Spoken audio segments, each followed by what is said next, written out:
Today we're going to make a Christmas-themed Swiss roll. These are the ingredients. First, weigh both of the bowls that you're going to use for the egg batter and egg whites. This is because we will have to divide the batter and meringue later to color them separately. Swiss roll has the same baking method as a chiffon cake. First, mix the oil and flour. First, combining the oil and flour won't develop gluten. You can stir it any way you want and you don't have to sieve the flour neither. Now add the milk and egg yolks. Stir until all well combined.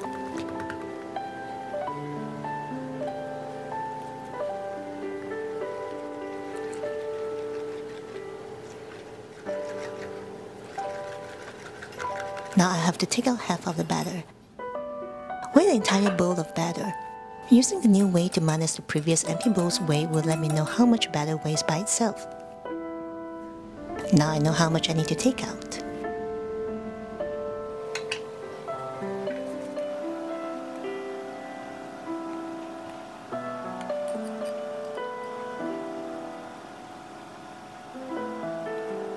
Color one of them green and the other one with red.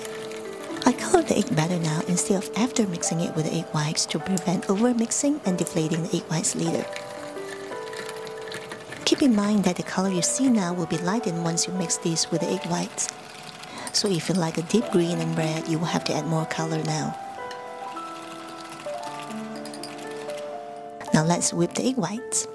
Add cream of tartar to the egg whites and beat on high speed. Cream of tartar can stabilize the meringue. If you don't have it, you can add lemon juice or vinegar instead. You can also use a hand mixer for this. Both methods will work just fine. When you see big bubbles forming, add a third of the sugar. Continue to beat on high speed.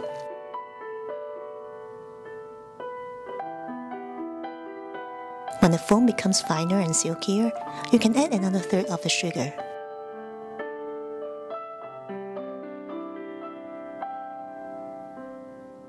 Continue to beat on high speed.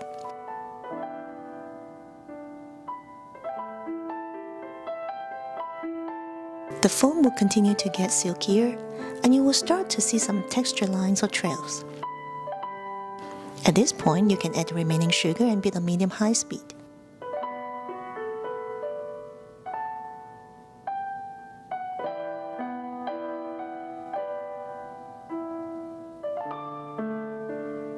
Continue beating until you see some stiff peaks. After lifting the whisk, the meringue is stable and firm and the peak will not trip.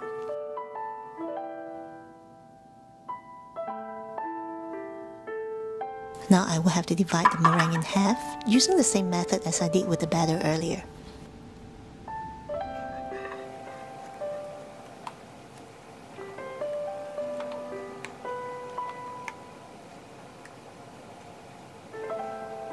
Now scoop about 1/3 of the egg whites to the batter and fold it in gently. This is to lighten the batter initially and prepare it for the rest of the egg whites. Once it's all mixed well, change the spatula and pour it into the egg whites. Continue to fold gently until it's all combined.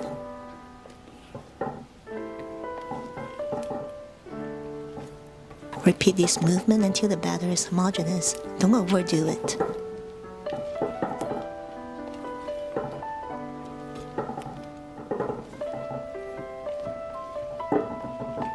Now pour this into a large piping bag or 2 piping bags if you don't have a large one. We'll do the same thing with the other one.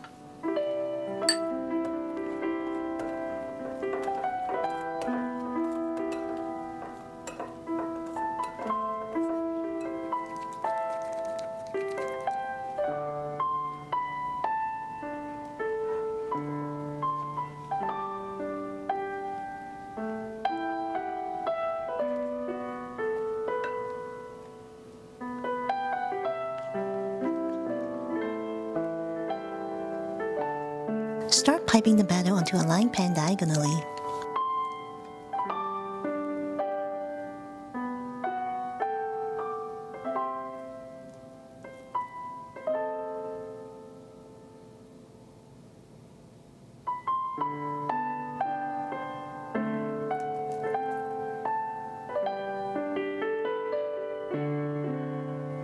If you have some batter left after filling the pan once, you can pipe it again and refill this as evenly as possible.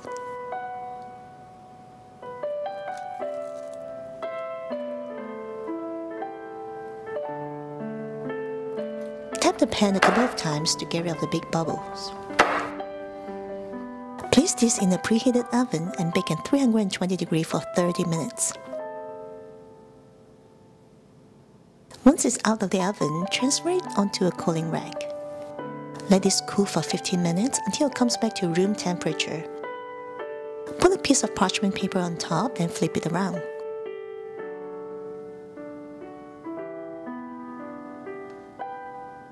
The edge is a little dry, so I will cut it off.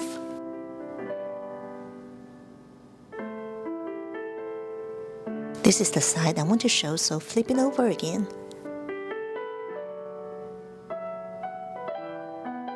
To make it easier to roll later, while this is still a little warm and soft, I'll roll up one end now.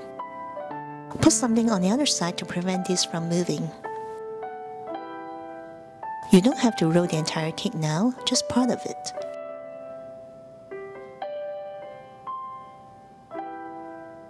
Put something to hold it in place, then place this in the fridge for 15 minutes to cool. When it's about time to take the cake out, whip some whipped cream. Combine 1 1/3 cup of heavy whipping cream and 3 tablespoons of powdered sugar into a bowl. Beat on high speed until it comes together.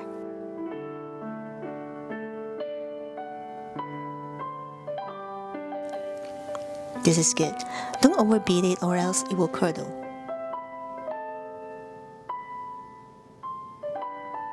Now take the cake out and spread the cream on there evenly.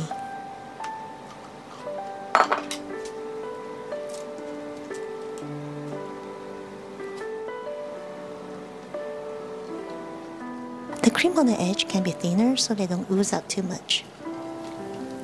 You should still have some whipped cream left for decoration later. If you use up all of the whipped cream, just whip more later. Now start rolling it the same way we did earlier. Put something on the other side to prevent this from moving.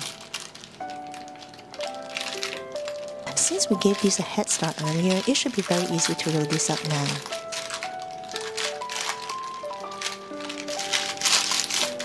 When it's all rolled up, while pulling the paper on the bottom, use something flat and give it a little push. This will tighten it up even more and give you a rounder roll. Put the seam side down, then place this in the fridge to chill for a couple of hours to set. While waiting for the cake to cool, let's prepare the decoration pieces. Combine some white and green candy melts in a heat-proof bowl.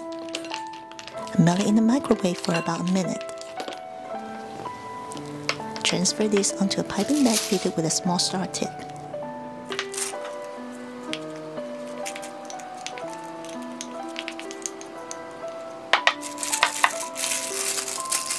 I have some pretzel sticks here that I'm going to use. Pipe a little bit of the candy melt on the mat and place the pretzel stick on top to secure it. Now pipe more on top to make a tree.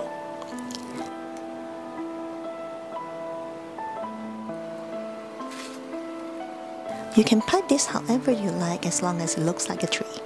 If you don't have pretzel sticks, you can just use a wooden stick. The good thing about using pretzel sticks is that the entire tree is edible.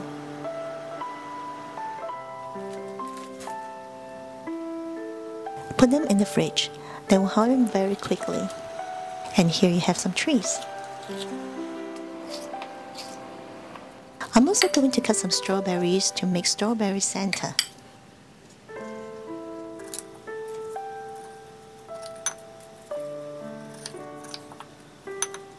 Put some cream on there with a big round tip for Santa's face.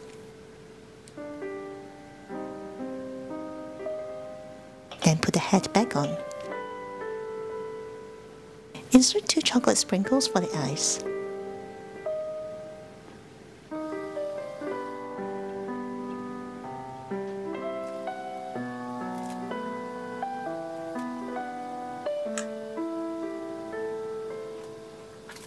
Use a small round tip to add the finishing touches.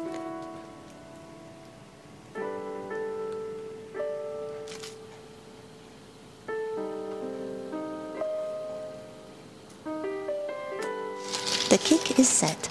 Cut off both ends where the cream is less perfect.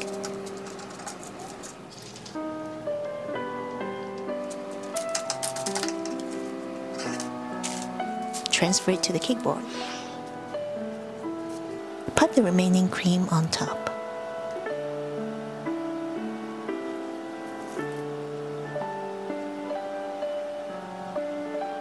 Place the strawberry Santas and trees on there however you like.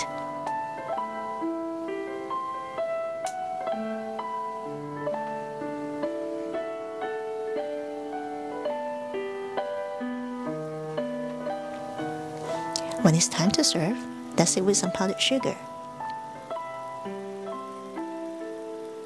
And this is now completed.